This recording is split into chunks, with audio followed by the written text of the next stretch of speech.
Ini Pak suami lagi uji suara ya, mau beli sound system ya, sambil pilih-pilih barang yang mau dibeli ya, sambil menjawab pertanyaan ya. Ini ada yang bertanya mengenai sakit di daerah leher. Jadi kalau sakit di daerah leher, lehernya tuh kaku sampai ke punggung, sampai ke pundak sakit. Jadi kalau dibuat menoleh itu nggak bisa ya. Jadi ya harus muter ya, muter sama badannya karena kaku. Jadi itu nanti ya biasanya ya seminggu atau 2 minggu ya baru hilang. Jadi kalau leher sampai sakit, kaku, sakitnya itu sampai ke punggung, ke pundak, ini berarti orang itu dapat peringatan dari Allah Ta'ala. Orang itu berarti kaku di dalam menanggapi bicara orang lain, pandangan orang lain, pikiran orang lain. Jadi kalau itu sampai ada sakit, berarti selain kaku, ya berarti ada emosi ya. Nah, orang lain itu siapa? Ya bisa aja tuh pasangan kita, atau anak kita, atau mertua kita, atau teman kita. Berarti orang itu memang tidak fleksibel ya. Jadi leher ini kan fleksibilitas ya, dibuat menoleh ke kiri ke kanan itu lentur ya. Ya ini kok kaku, itu pertanda dari Allah bahwa di situ ada akhlak yang kurang baik yang terus-menerus dilakukan dan belum mohon ampun.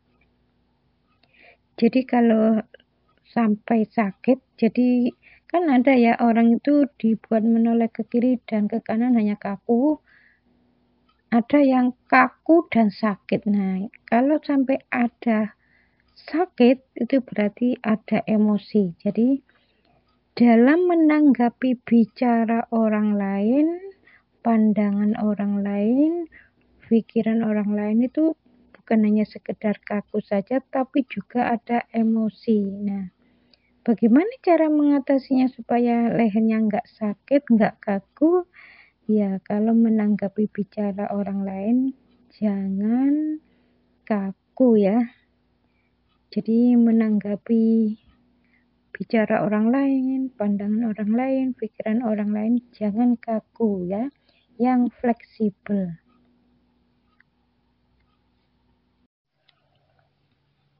Orang-orang dulu itu betul-betul memperhatikan dosa. Karena orang itu terhalang dari rezekinya ya karena dosa yang ia lakukan. Ya mungkin bapak-bapak nggak berdosa karena sudah banyak beristighfar dan menjaga diri dari perbuatan maksiat. Tapi ingat ya, meskipun tidak melakukan dosa, si suami ini nggak melakukan dosa, tapi si istri dan anak melakukan dosa, suami yang dapat kiriman dosanya. Yang dimaksud ayat wala taziru waziratu wisra ukhra. Orang nggak terbebani karena dosa orang lain.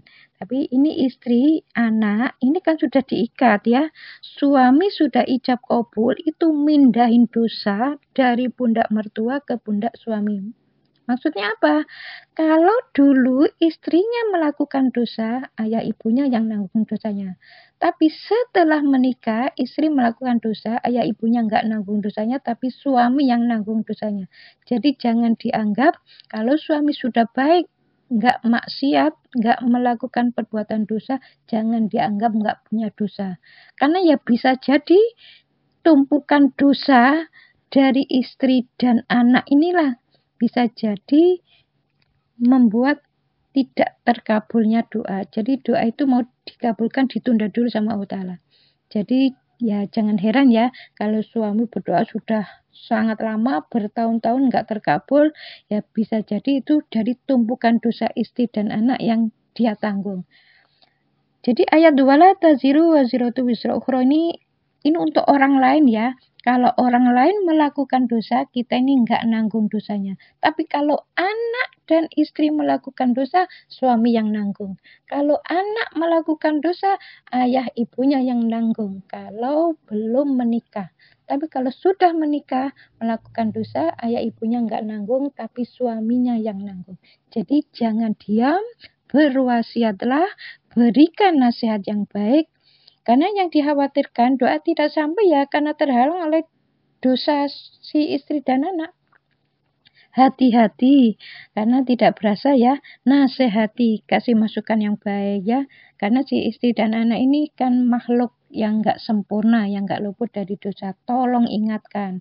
Jadi kalau istri dan anak melakukan perbuatan maksiat, tolong ingatkan. Kata Rasul, orang terhalang dari rezekinya karena maksiat yang ia lakukan. Jadi harus berhati-hati jangan sampai melakukan maksiat. Karena melakukan maksiat ini termasuk larangan sebenarnya ya, tapi juga bisa menghalangi rezeki.